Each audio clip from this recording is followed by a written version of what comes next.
Hey, it's my aircraft! Hey friends, let's fly today to MHTG Tegucigalpa, Honduras, Toncontin International Airport. It's considered one of the most challenging airports in the world as it's located right in the middle of this valley here with high terrain all the way around. And the runway is not very long either, with roughly 5,500 feet available for landing. Never flown here myself, so I'm very curious. So I'll fly the RNP runway 02 south approach. It appears to be the most challenging. South because it's for the arrivals from the south. I'm still landing north. So what's interesting about this approach is that it's basically a continuous descending turn all the way down to the runway, with a straight final segment designed to last for only 1/10 of a mile. It's strange to even call it a final approach course, to be honest. Surprisingly, the minimum required navigation performance, or RNP, is pretty high here, 0.3 miles. Most airlines will mandate pilots to use the autopilot in this approach anyway, but 0.3 miles is high enough of a margin to fly it manually no problem. So let's do it. I'm about to cross Tango November Tango VOR at 8,000 feet. It's the minimum altitude to cross it. The TNT camera is showing me right on altitude. There's the airport down below. I'll be landing in that direction after making that full circle. So, all automation is off, no autopilot, no flight directors, no autothrottles. My speed is at the green up bug, which is the minimum maneuvering speed for the clean configuration. It happens to be right at 200 knots today for the current weight. Next waypoint is Tango Golf 018, which needs to be crossed at the minimum of 7,000 feet, and I'm still at 8. That's my choice. Nonetheless, it's time to start down. I'm dialing 7,000 and gonna start that shallow descent. 7,000 is the lowest altitude I can cross Tango Golf 015, which is my next waypoint now at about 15.5 miles. You can see there's a slight deviation right off track, 0.02 miles. A and P stands for actual navigational performance. You'll see about that much throughout the maneuver. As a reminder, the minimums for this procedure is 0.3, so I'm well within the limits. Fast forward a little bit. I'm within 8 miles from Tango Golf 015. It's time to start slowing down and configuring.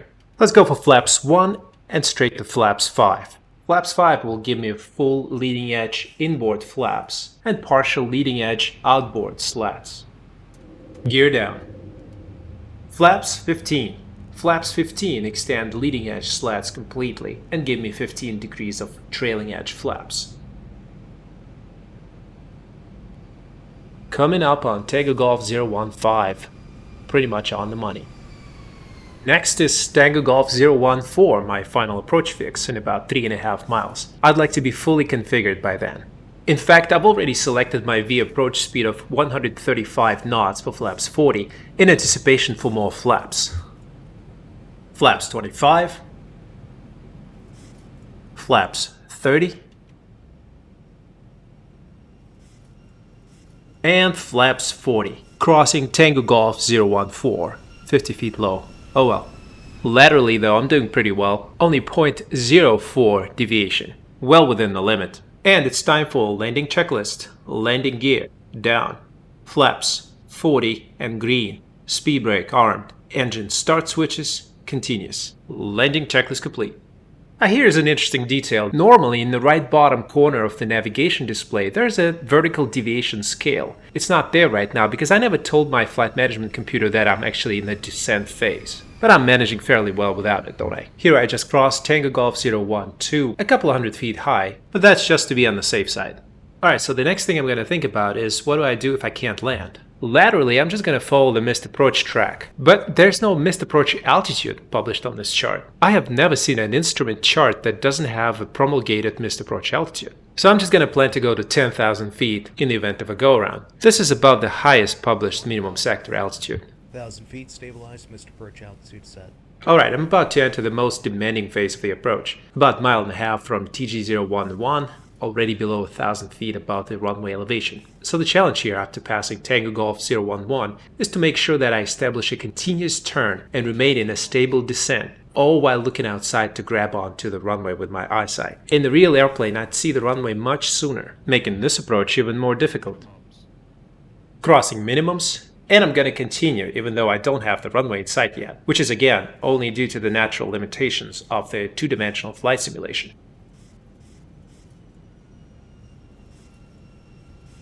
Let's take a look outside, and there's the runway there in the top left corner of the screen. Looks like I'm in a good position to continue.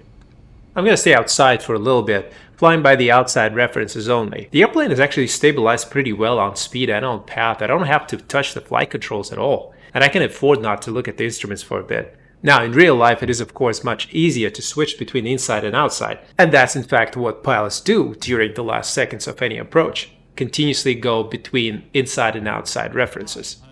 Still stable, looking good, gonna continue.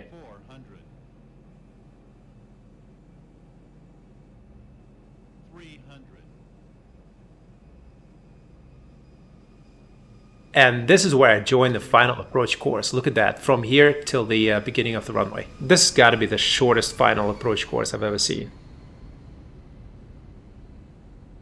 150. Good, cross the threshold just a touch below 50.